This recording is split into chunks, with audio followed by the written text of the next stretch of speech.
Nice to have been invited. All right, I think we're gonna go ahead and get started. I know a few people are joining, and we'll hopefully I will talk for 30 seconds, which will give people time to join in.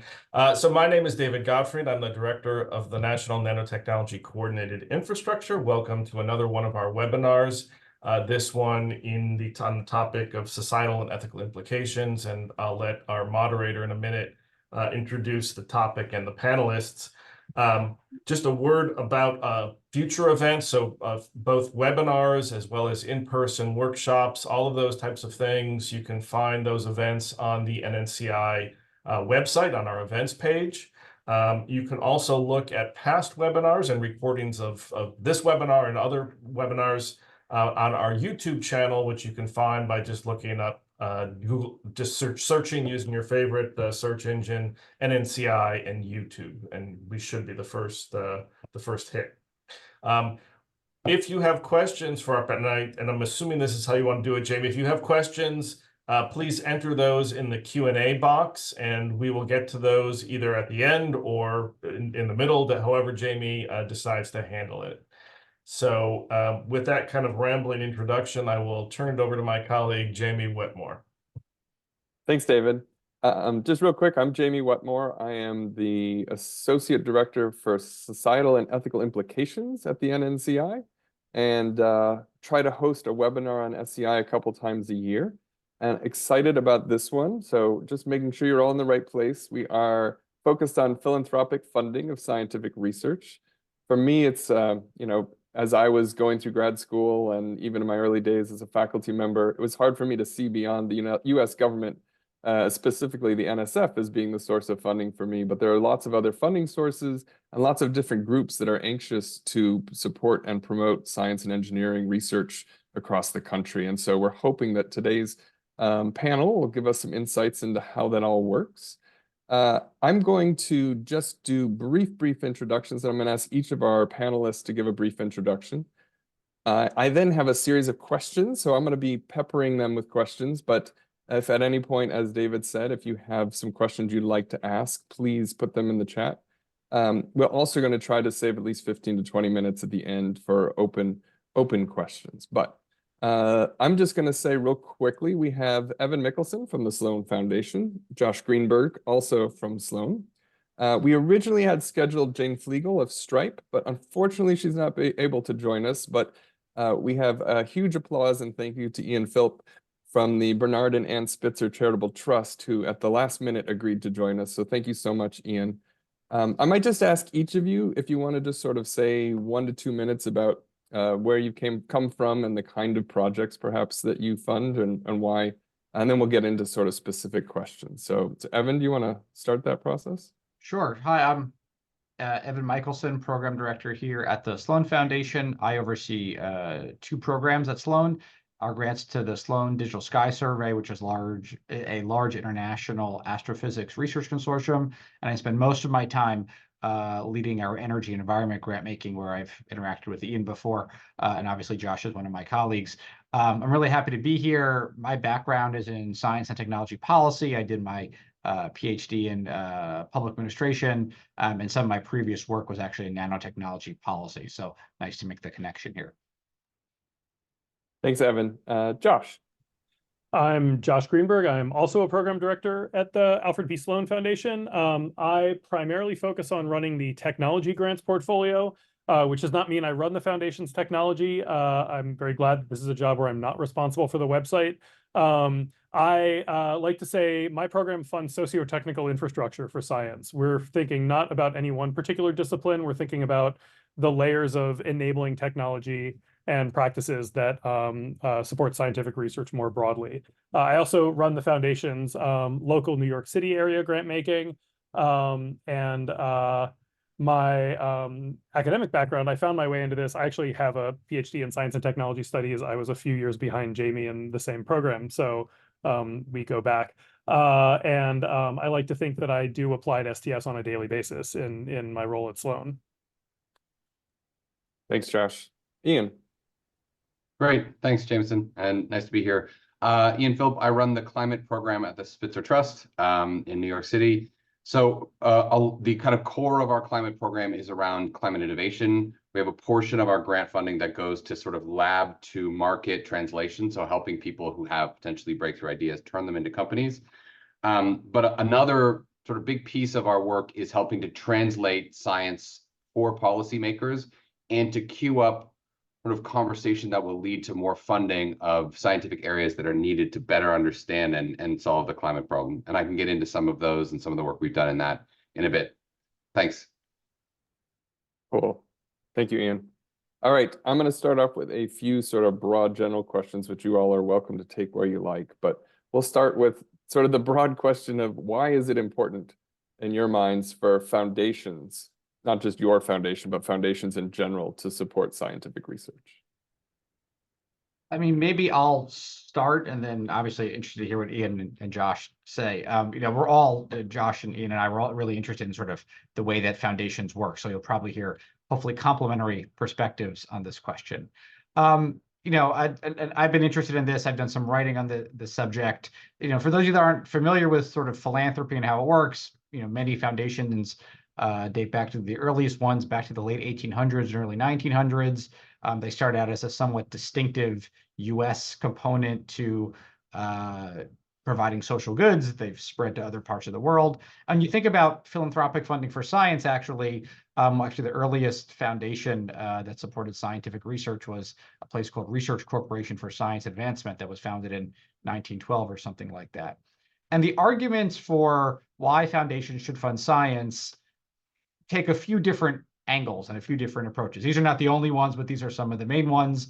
One of them kind of comes from this notion that science is good for the world, and foundations and their interest in advancing efforts that help promote the betterment of society should do that. And science kind of generally falls into that bucket of doing good things for the world. So there's almost sort of a moral philosophy argument, not to get too deep into it, that supporting science is a good that can kind of help improve everyone's well-being. And as I mentioned, I come from a science policy background, so I don't say those things without lots of qualifications and reflections on what that means to be good in science and things like that. But there's often sort of a moral argument to be made.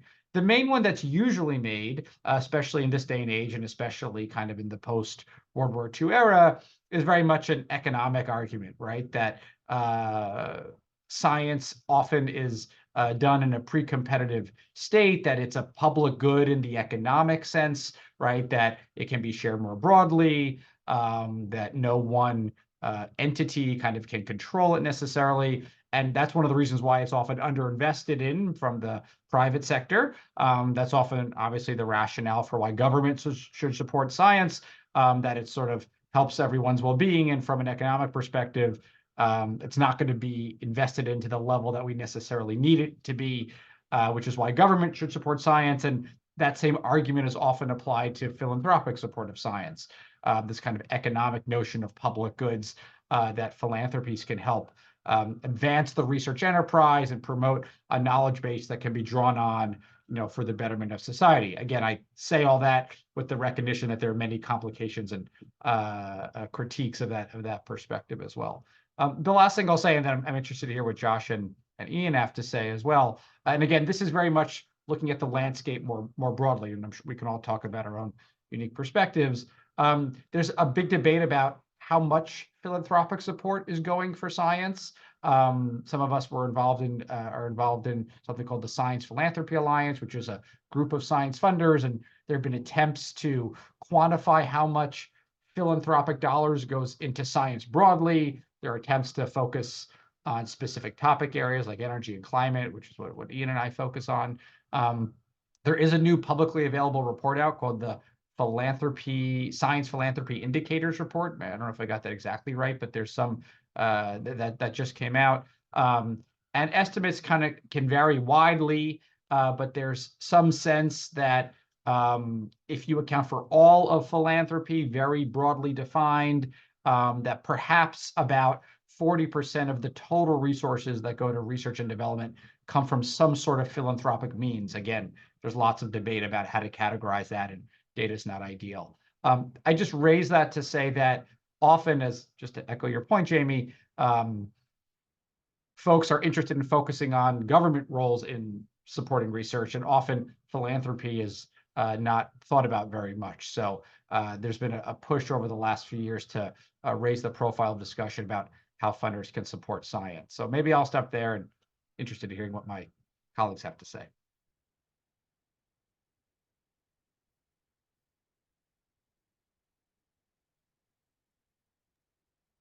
I mean, I'll jump in and just add one thing, which is, I think there's a way that I understand the question, which is not just why is it important for foundations as a sector alongside government, but among the things that foundations fund, why is it important for foundations to fund scientific research, particularly basic scientific research? I mean, I think it's important to acknowledge there is a critique of private philanthropy as anti-democratic, as opposed to purely, as opposed to just purely government dispersal of funds. I mean, if you taxed wealth and then had government do the funding as opposed to having private philanthropy just do that. So I think an important response to some of those critiques is philanthropy at its best is, I mean, as Evan was saying, around the foundation, we like to say we're in the public goods business. And I think the more you push from highly applied practices into more basic research, the more you're really funding those public goods. I think, you can get into discussions about how philanthropy should complement government or other sources of funding, and I think we'll probably get there. But I do think there's something really important about within the general realm of private philanthropy, really making a strong argument for the sort of foundational value of funding science and research more generally. Those were two brilliant sort of sets of framing comments. I appreciate that I get the chance to go third. So I think just to position where Spitzer is in the spectrum, we are more, I would say, one level removed from where Evan and Josh are in their funding. So we have done less direct funding of basic science and more one level up of funding for the translation of the importance for scientific funding in new fields for policymakers. I'll give you two examples of that and sort of talk about how they've worked, with the greatest respect for sort of what Sloan and other members of the Science Philanthropy Alliance have done. So in our climate program, we look a lot at new technologies. One of the most promising ones for the medium and long-term kind of climate fight is carbon removal. As some on the call will know, costs for engineered carbon removal are very high. The costs for natural system or open system carbon removal that mimics the way that the Earth sequesters carbon over geologic time are a lot lower, but they come with significant scientific questions attached. How do you measure, report, and verify? What are the effects on natural systems by doing ocean carbon removal or enhanced rock weathering? These are some of the techniques. So in 2022, we directed some philanthropic funding to the National Academy of Sciences to put together a report, essentially setting out a research framework for what we would need to know about ocean carbon removal to feel confident about not only removing carbon through this pathway, but also to sort of building up and developing a series of companies and infrastructure around this type of carbon removal. And it recommended about a $10 billion investment in a variety of different fundamental science pieces put together that could help us to answer those questions. That was then very helpful in going and talking to policymakers about the importance of funding this science, not only just from these are important key outstanding questions in earth science and how we understand the climate and sort of carbon balance and carbon cycles on the earth, but also helping the policymakers to translate that directly into, by funding this science, you can then help queue up the possibility for every coastal community in the country, or many of them, to then be a place where we could develop ocean carbon removal and to sort of see that through an economic development lens and something that translates for them. So that's kind of how we've tried to frame the importance of investing in science when it comes to climate. The other example I'll give briefly is around methane. We know in a warming world that methane is sort of a key forcer of near-term warming. As many of you will know, methane pound for pound is about 80 times the warming of carbon dioxide over a shorter lifespan. And even if we cut all sources of anthropogenic methane today, in a warming world, non-anthropogenic sources of methane continue to go up. So that's more methane coming out of the permafrost, more methane coming out of wetlands from methanotropic bacteria. And so what do we do about that? We, again, have gone back to some of our grantees and the national academies to put together a report that'll be coming out in the next month or so on a research roadmap for atmospheric methane removal. What can we do to, again, set the landscape for the technologies that we know in fits and starts could address atmospheric methane and could break methane down and oxidize it at source? And how would that help us? And we're trying to enact the same playbook that we did with ocean carbon removal in raising the profile of scientific funding for this specific issue to answer those specific questions as a means to drive climate action. Thanks. Well, if I could just add one thing, which I think Ian touched on, which is really helpful, or you can see from when Ian was saying, that philanthropic support for science, part of the challenge that is associated with it is that you have to understand the technical details, like what Ian was talking about ocean carbon removal and methane, right? And one of the challenges and barriers that often comes up in the philanthropic ecosystem writ large, I think, to Josh's point, is that, you know, unlike perhaps other areas of social goods that are being produced, as Ian shows, you have to understand the technical and scientific elements of it, and not all philanthropic funders are well equipped to do that. You know, people, they're very technical. There's obviously the process of scientific research that is different than in other fields of inquiry. So that often proves to be a barrier to getting more philanthropic money into this area. So Evan, I might piggyback on what you just said. Do you guys want to talk a little bit about how different philanthropies differ from one another? You can spend a little bit of time on those that focus on science and those focus on very different aspects, but also sort of how do different philanthropies carve out their niche and focus? I'm happy to start. Josh, do you want to go, or I mean, I don't need to start the whole time. I mean, I can start. I mean, I think if you get, you know, a dozen philanthropies in a room and ask how they're approaching things, you're going to get at least a dozen, maybe more different answers. And I think that's a feature, not a bug. I mean, part of the model of particularly, I mean, American philanthropy, that's just the most elaborated version of global philanthropy, is that there's a sort of diversity of different approaches, and that in that diversity, by spreading capital in different places, you wind up with something better than a more of a funding monoculture. I think in the context of funding science, you can have a wide range of different, you know, a number of philanthropies. One natural way people will differ is in their disciplinary approaches. You know, organizations will align or develop strategies based on particular disciplines, often at the interfaces of disciplines or at the emerging frontiers of disciplines.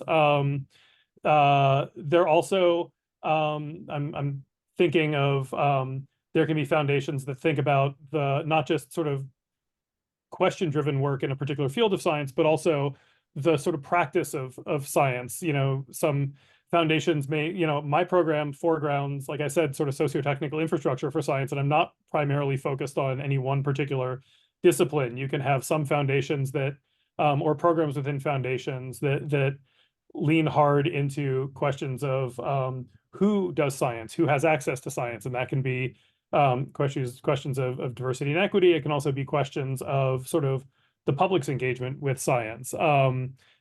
Maybe just one last thing that I'll say is there are a number of different ways that foundations can distinguish themselves, but in some ways the granular unit that's maybe even more important is the program within a foundation. I think it's possible to think of a foundation, and this can vary, again, very much foundation by foundation, but often you can think of a foundation as a set of programs, often spearheaded by particular teams or staff that are bundled and generally aligned in a direction, but each is its own distinct thing. And so so those programs, it's not just that different foundations can vary, but those programs can vary a lot within a given foundation.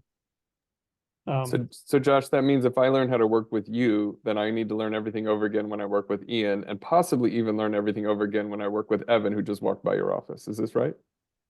I think there's one important thing to say, which is actually philanthropy is not this is another way foundations can differ. Some are very like RFP and process driven, but often it's very relationship driven.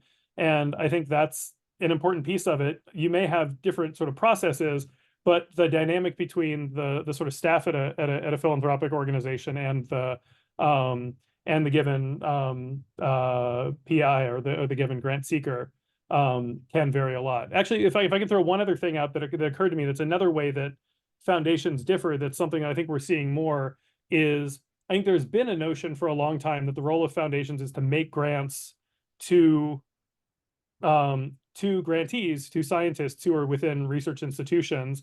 And I think there are also some emerging foundations that are actually building up their own research institutes that are doing more things intramurally rather than doing just deployment of funds into existing institutions, which is another thread we can pick up and talk more about.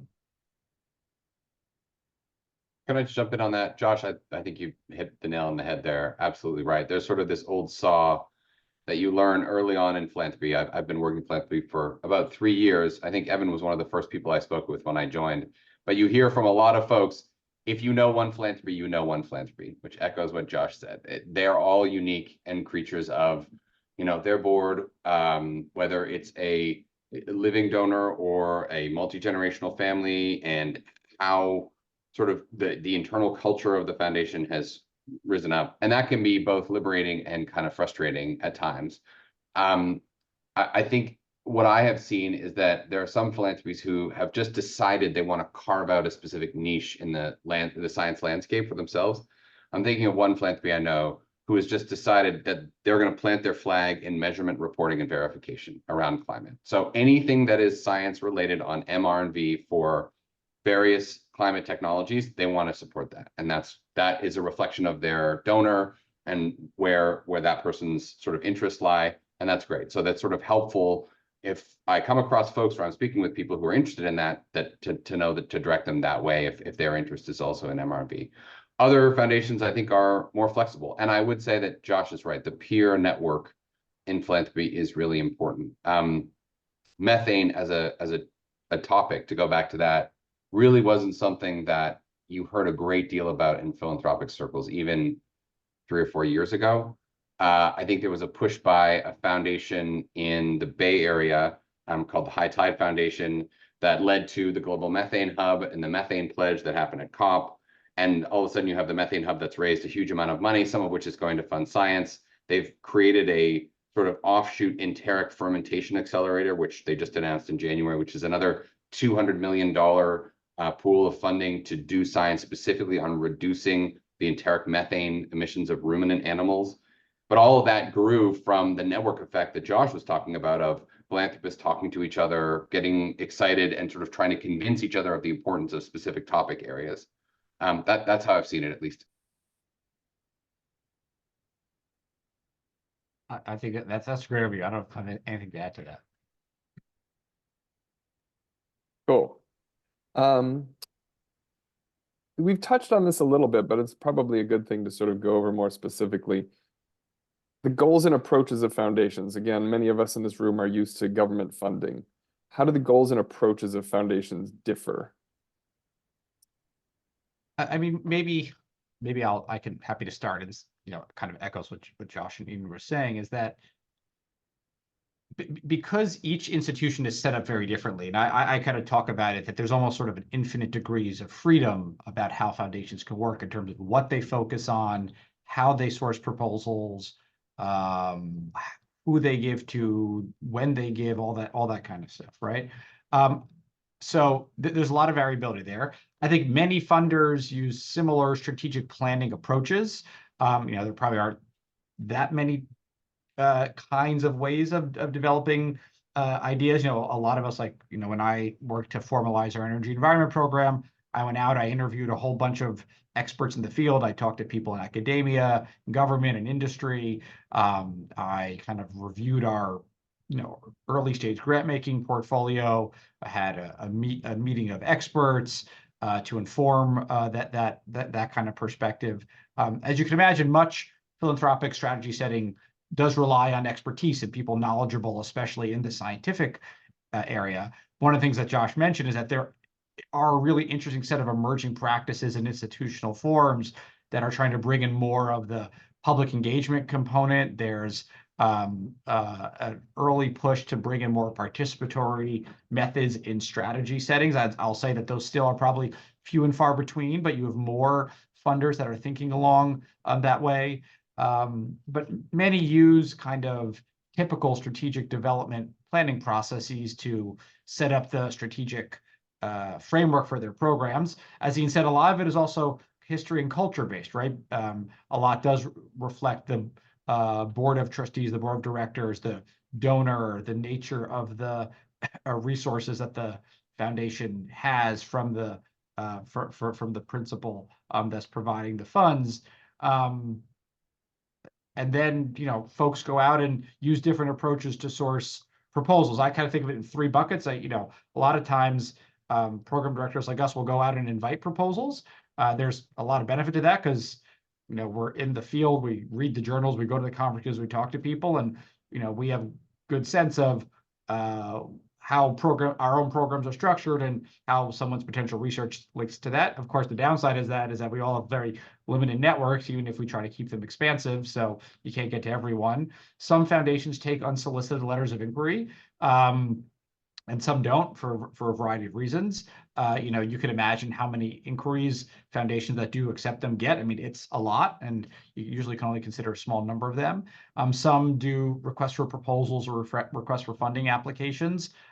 We do that at Sloan in various points, especially when we want to get a sense of the landscape. And then there's often a lot of iteration between individual grants, individual grant portfolios, and strategic priority setting from a year-to-year basis or over a multi-year cycle. And so there's a lot of back and forth between what's being learned from grants that are being made now to the direction of an individual program going forward.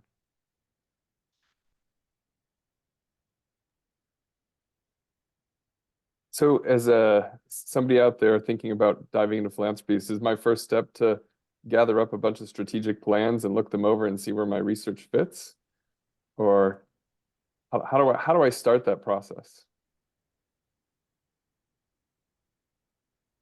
I mean, I might answer. So, I'll start quickly. I don't want to dominate, but what I often my answer to that question is, folks that are used to getting funding from government agencies, they perhaps know the disciplinary fields in which they work. There are usually standing calls from different funding bodies, so kind of when to put things in, and maybe you get feedback from previous proposals and go from there. In philanthropy, it's much less regular. So in many ways, folks do have to develop a little bit of their own roster of funders and kind of regularly go back to them on a quarterly or monthly or sort of some basis to see what's updated and changed, because it's not in quite the same regular cadence as government funders.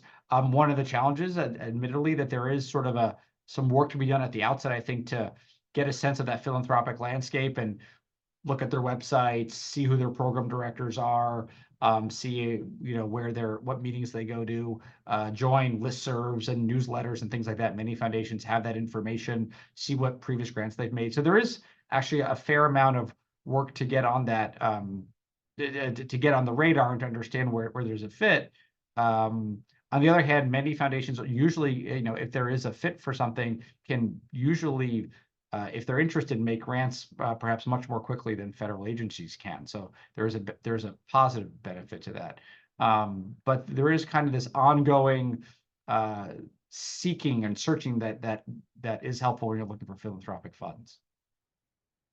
I mean, I agree, and I'd also add, and I'm very aware that it's easy to say this from my side of the desk, but a lot of the back and forth, I think it's really important to do some of that. I don't know that you need to read the deep strategic plans and everything else, but I think, you can look at, hopefully any foundation makes available, or either makes available on its website, or you can dig into things like every foundation has to file a 990 form, or there are tools like Candid or others who aggregate grants that foundations make. I think, it's important to look and see, does the work I want to do fit into the portfolio that foundation has, or the things they're telegraphing that they're interested in? But also, I think it's also really important not to try to overfit your work to what you think the foundation wants. Like part of our job, I'll speak collectively for the three of us, part of our job is to figure out whether the thing that somebody thinks is the best way to spend their time, the thing they want to do, whether that thing fits with our program strategy and what our boards are interested in, et cetera. That dynamic works best when we get the most unadulterated version of what a grant seeker wants to do.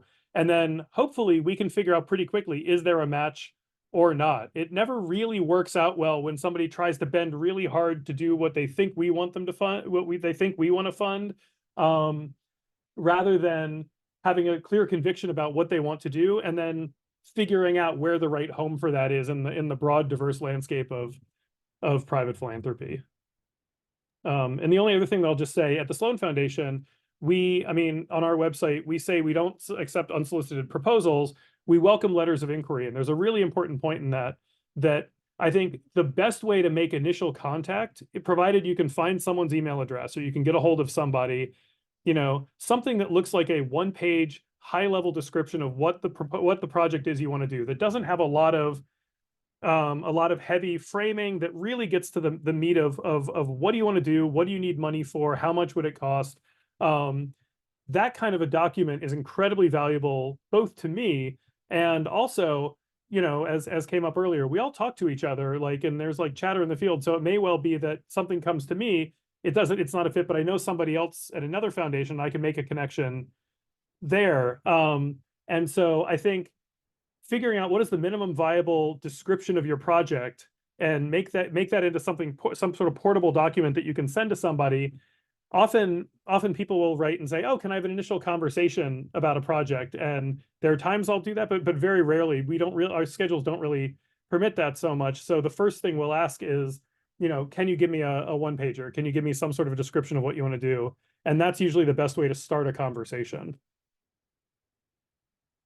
I would echo what both Evan and Josh have said. Obviously, take my comments with a grain of salt, because again, we're one step removed from the more direct funding that they do. So maybe I'll offer some more advice or thoughts on tactics. I think Josh's point about trying to be authentic as opposed to bending to the whims of where you think a philanthropy would go is spot on. I mean, part of why all of us do what we do, or why we are in our roles, is to kind of try and figure that out. And it's understandable why folks, and I'm thinking in particular of policy grantees, want to try and fit their objectives to what they think you want to see, because they're trying to keep the lights on and provide general operating support for an organization. But the ones that always stand out above the rest, in my experience, are folks that have a really clear sense of what they want to do and almost get you excited and interested in diving in deeper and following more and figuring out how it might fit with your strategy, as opposed to, the other way around of seeing people trying to tailor their comments to what they think you would like. The other thing I'll say is that Evan mentioned the Science Philanthropy Alliance. I know some of the folks, some of the foundations in that. I'm sure Evan and Josh know more of them. I would encourage you to have a look. There's everyone from the Dana Foundation that's working on neuroscience to Sloan, to another great one, at least for folks in the New York City area, is the Simons Foundation, who take it as their mission not only to fund science and do internal work on science, but also do science communication. And they hold a bunch of public events. If you're able to, attending stuff like that is just a great opportunity to get the lay of the land of who is participating, perhaps to meet some of the folks at the foundation, to hear them speak, to hear how the foundation is talking about its goals and where it wants to go and what it wants to do. And those would be really, helpful in just advancing your thinking about, okay, where are each of the foundations positioning themselves relative to the work that I want to do? All right, this time I'm just going to totally put the cart before the horse. I'm curious, some nuts and bolts questions here. One thing I've been really interested in as I've looked at different funding opportunities around DC, for instance, is that I can apply to the National Science Foundation and get a couple $100,000 and have to write a 1-page or maybe a 3-page report once a year for 3 years. And that's what I give back to them at that point. And then I also know DARPA grants, for instance, you might have to have a phone conversation once a month in order to keep the money going. Where do you guys fit in all this? What's your relationship with the people that your grantees, once the grant is given? What does that look like? I mean, again, I mean, it's very different by foundation. Not to keep saying that, but you get this broad range, right? So we at Sloan spend a lot of time early on in the proposal development process, and even the proposals for different foundations look differently. Ours at Sloan tend to be more academic, as we fund more academic research, or they tend to be more like an NSF style proposal that gets externally peer reviewed and response to reviews and things like that.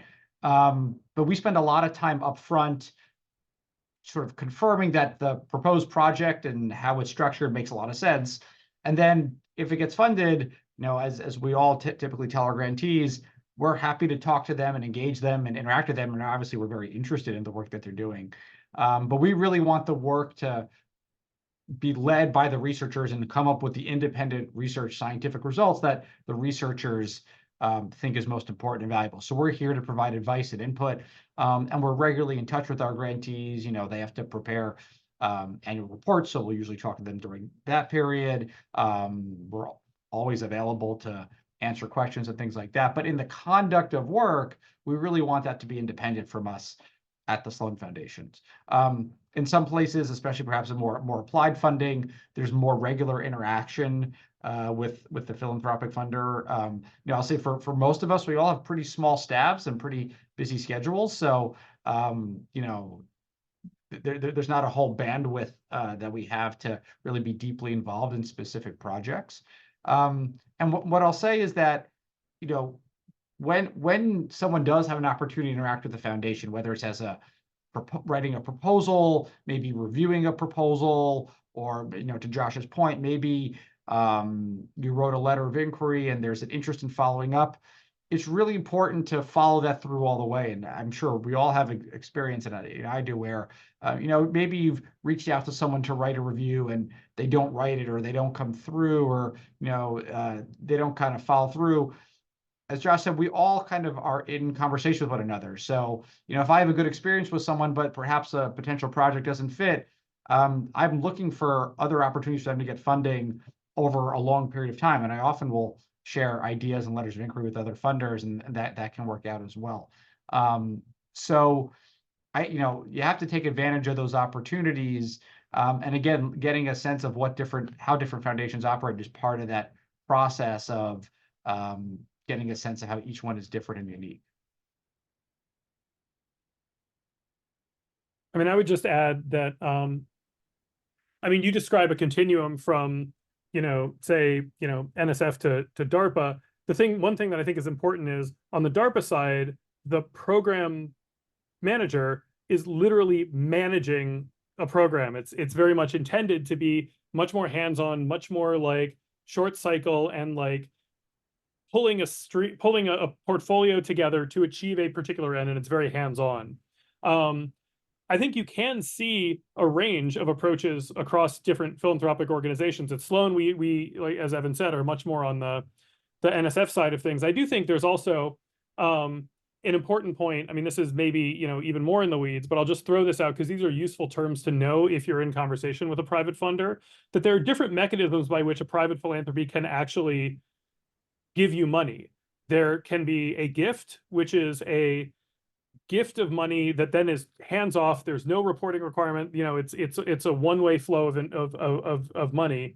There's a grant where there's a contract in place and there can be reporting requirements. And then there can be an actual contract, which is more sort of work for hire context. As a philanthropic foundation at the Sloan Foundation, we fundamentally do grants, which means we do a lot of work up front to make sure we understand the project.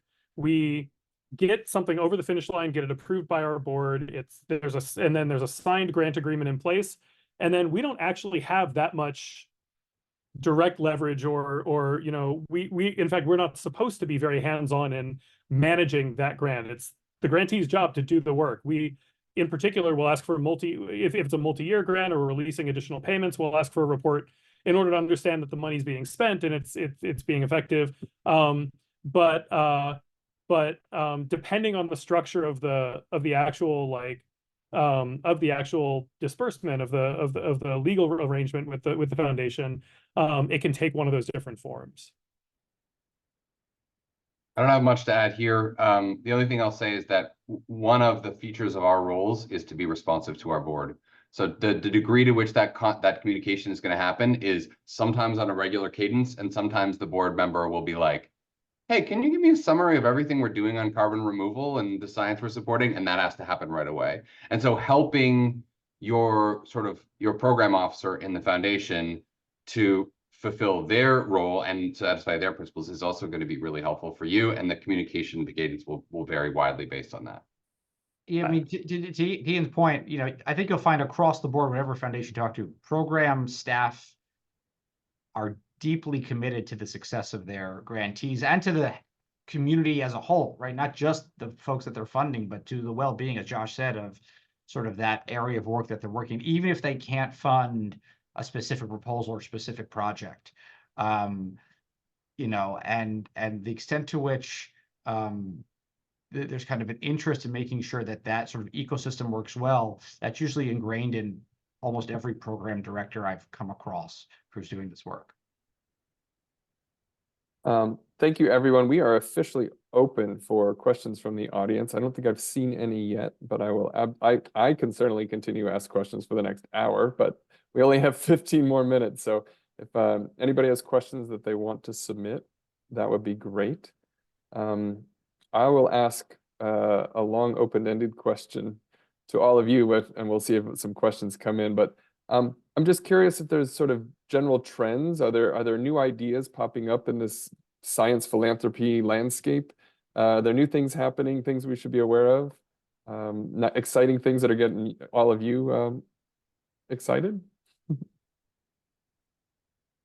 I mean, I said this before, but I'll say again, I think it's really interesting to see the degree to which there's an interest among particularly newer philanthropies in working through existing research institutions versus creating new kinds of institutions and institutional configurations. That can be, it can take the shape of things like the Flatiron Institute that the Simons Foundation has stood up, or Arcadia Science or Astera, or these different sort of, particularly situated in the West Coast, new sort of entities that there's this sort of, flourishing of at the moment. It also can mean new kinds of configurations, like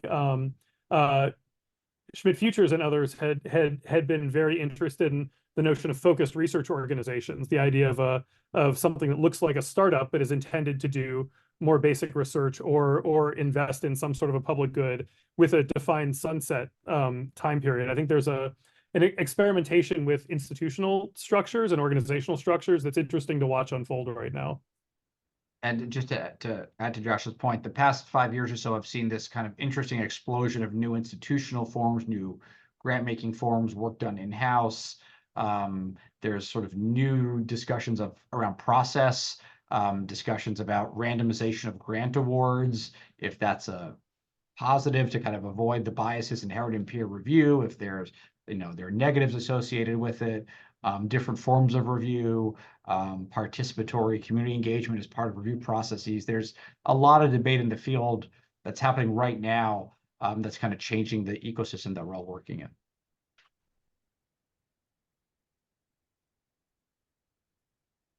Jamie, you're on mute. Yeah, my wishes have been answered. The questions are flying fast and furious now. So I'm curious, can you guys do speed answers to questions? I'm going to start first with William Doyle's question, which is basically, do you have a preference for younger or more established PIs? You get a little afraid of finding somebody fresh out of a PhD program, or is that exciting? I mean, I'll say just one quick thing about that. I think at the Sloan Foundation, I'm very aware we've got a checkbook, and we also have an imprimatur. And one of the things that I think we take seriously, we do a lot of due diligence. We do a lot of review on proposals.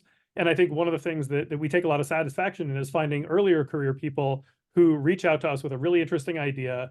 Being an early CV line for a person can be a really meaningful thing in addition to supporting a particular project. So I think it varies based on the foundation and their priorities, but I think a lot of foundations really value that sort of, it's a version of early stage funding, except in someone's career.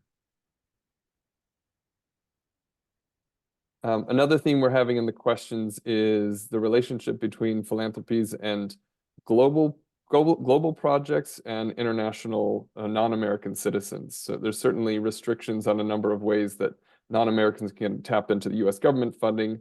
How does that change, or is it the same with philanthropies?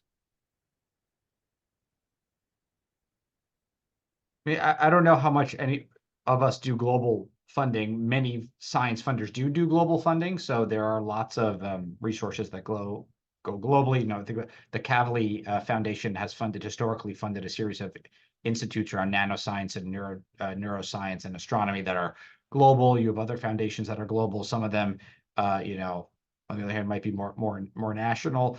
You do get a lot of philanthropic funding of consortia, like the Sloan Digital Sky Survey that I mentioned before, has about 1,000 different participants and about 60 different institutional members that are supported from around the world.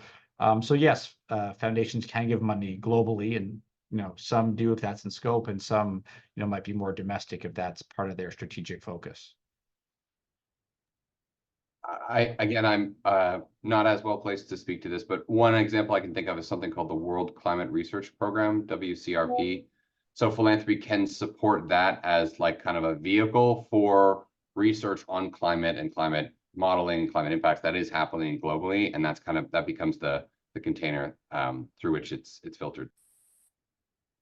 I will just say, without getting, I mean, there's a whole seminar to be done about nonprofit law, and you don't really want to get into that, but there are some constraints that foundations have, or additional requirements or encumbrances that come with making grants to non-US organizations. So I think there's an important distinction to be made between the legal entity to which the money is being given and the global ambitions or the staff who are being paid by that grant.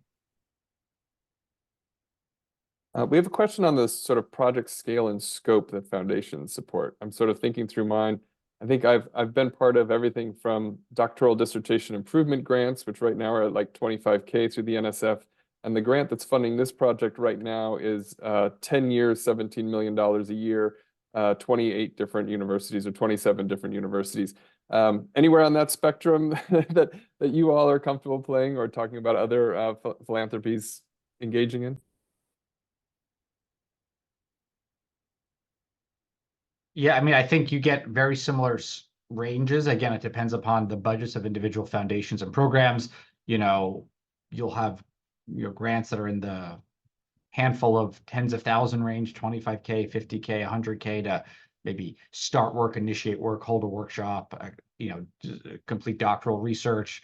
You'll have sort of more of a canonical grant that might be $300,000, $400,000, $500,000 that supports some faculty summertime, graduate student support, postdocs, travel, publications.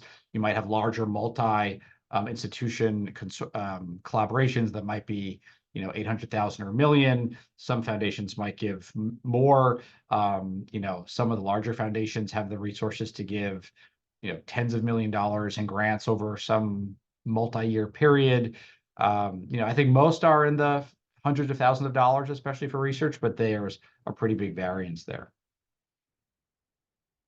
The only thing that I'd add is I think it's not just a function of the total size of a grant. Well, even in terms of the size, because at the NSF you'll see there's a solicitation and there's a range or a targeted size. At least, you know, it's not, we don't have that particular constraint. We don't have specific genres of grants that have certain sizes. So every grant is a discussion and a negotiation to figure out what the right size of it is. And the other thing that I'll say is actually the length of the grant is also an important consideration. It's very rare, for example, that I'll make a grant extremely rare that I'll make a grant more than 3 years long. Some of that is about the time horizon, not knowing what's going to happen with the endowment, not wanting to overly make long-term promises. I think private philanthropy is maybe not the best source of durable decade-long funding, unless you're going to be going in subsequent tranches and building a really durable relationship. But it's particularly good in sort of like shorter infusions, at least in my sort of area of grant making. Some of you mentioned the organization you're a part of when you submit your application or when the grant gets issued to an organization. One of the questions is about what types of organizations do you think about when you think about funding? And is there a makeup, or do you have certain goals, or sort of is academia the goal for many? Think tanks, nonprofits, how do those sort of all play out?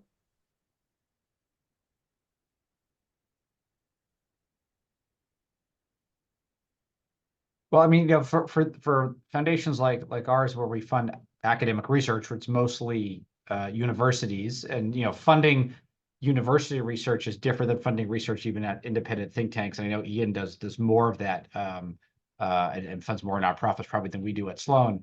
The kinds of budget items that are covered and how the grants are structured are usually different. Between supporting, say, like tenure track faculty versus independent research at an independent nonprofit organization. I often think about the question of it's the right set of research being done at the right institution. So there's a lot of good scholarly academic work that actually should be done in more of a think tank environment, because there is this desire to link research to policy. In many cases, especially in the basic sciences, you need the lab space and things like that. So that obviously might take place more in a university.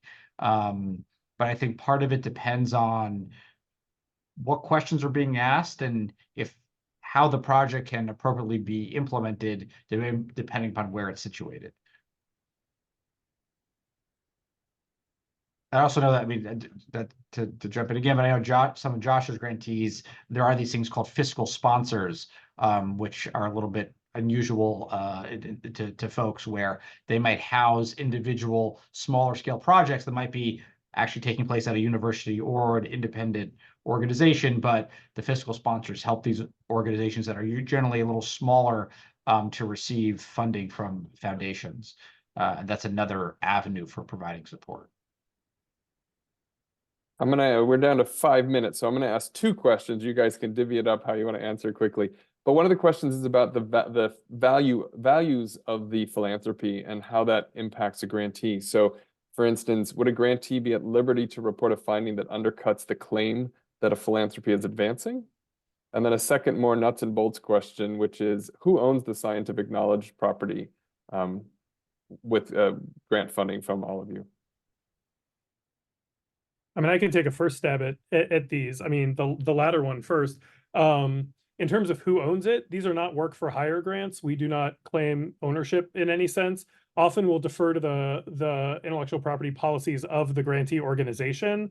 However, I mean, I fund a lot of open source software projects, and there are a lot of times that it's actually useful for a grantee to have written into a grant agreement the license that's going to be applied to the software, which may be more permissive than what their institution by default would offer. So I think that's a negotiation, and an upfront negotiation that often is about how can the foundation help the grantee achieve the ends that they want to have.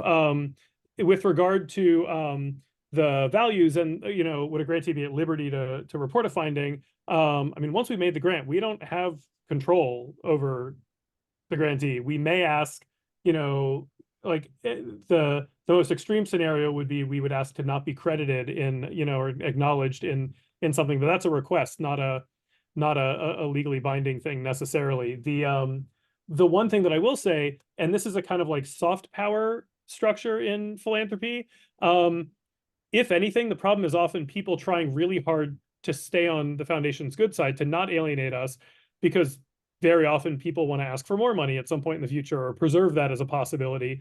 If anything, I think the risk is more sort of people walking on eggshells around us, rather than or downplaying things that might might go against the presumptions of a given philanthropy or program officer. So yeah. As a question we often get here as well, are there opportunities for PhD students to get hands-on experiences in the kind of work all you do through internships or something like that, either while still a PhD student or soon after graduation? So I'll say that the Rita Allen Foundation and a few others have something called a Civic Science Fellows program that is philanthropically supported and kind of looks to bring not necessarily students into philanthropy, but kind of students into the philanthropic ecosystem and doing sort of applied policy relevant research. Different funders might have internship programs. Again, that kind of depends on the institution. Admittedly, one of the challenges is a number of these organizations are relatively small in staff. So, you know, sometimes the opportunities can be limited. But I always recommend to people, you know, to look at some of the larger foundations where they might have, if not a summer internship program, they may be like an associate program, where folks might be able to get a little bit of experience working in some of these foundations. All right, I'm gonna sneak one more quick question in. Ian, you mentioned the importance of measurement earlier. How do all of you measure your success? How do you present what you've done as achieving the job that you were hoping to accomplish? That's a great question. I can speak to it on the policy front, because a lot of the grants that we make are on trying to influence policy around climate, which has a science component, of course. This goes back to that every philanthropy is different. The philosophy that we have comes from our board and our CEO, which is essentially find good people, empower them with the resources they need to do the work, and raise up the messages that need to be raised up, and let that run its course. I know other philanthropies have very quantitative metrics that they try to apply to grants, and sometimes it's sort of false certainty coming from quantification that doesn't necessarily yield more insight. But it really just depends on how the foundation has seen themselves, whether they see themselves as supporting a field or in specifically needing actionable sort of decision points or feedback on every single grant. Evan and Josh, what do you think? I mean, I really struggle, I mean, especially the kind of grant making I do, it's a real struggle to figure out like apples to apples quantitative measures. I think, you know, there are times when that makes sense. Honestly, a lot of it is at the level of anecdote and you know, being able to periodically take stock of what a portfolio has been doing and try to reorient and figure out how do we build on more success. And a lot of that is for me, and I think for us at Sloan, it's in ongoing dialogue internally and with our board. Well, thank you all so much. I think this is the fire hose of philanthropic funding I've never drunk out of before, and I really appreciate all of you and your time and effort. And I'm very sorry that the arrangement that we have set up doesn't allow us to see all the different people that were in the room listening, but it's very clear with the amount of questions we got very quickly. There was a lot of interest in everything you had to say, and it is very much appreciated. So it looks like we're somehow virtually clapping. I'm not quite sure how, but looks like we're virtually clapping. Let me extend a quick invitation for those of you that are participating in a Science Outside the Lab program this summer or have participated one in the past. We're going to do an additional half hour, just sort of a quick discussion about that program. David, I don't know how easy it is to get everybody in the same room. Is that possible? You know, that is a good question. Otherwise, we might have to migrate to another Zoom room. Yeah, I mean, I think I could promote everybody as a panelist one by one, but it might be easier to migrate to another Zoom. Okay. For that. Well, thank you to our speakers. You are officially released. I know you all have very busy jobs, and thank you for everyone for squeezing this in. We really appreciate it. Great. Yeah. Pleasure. Bye.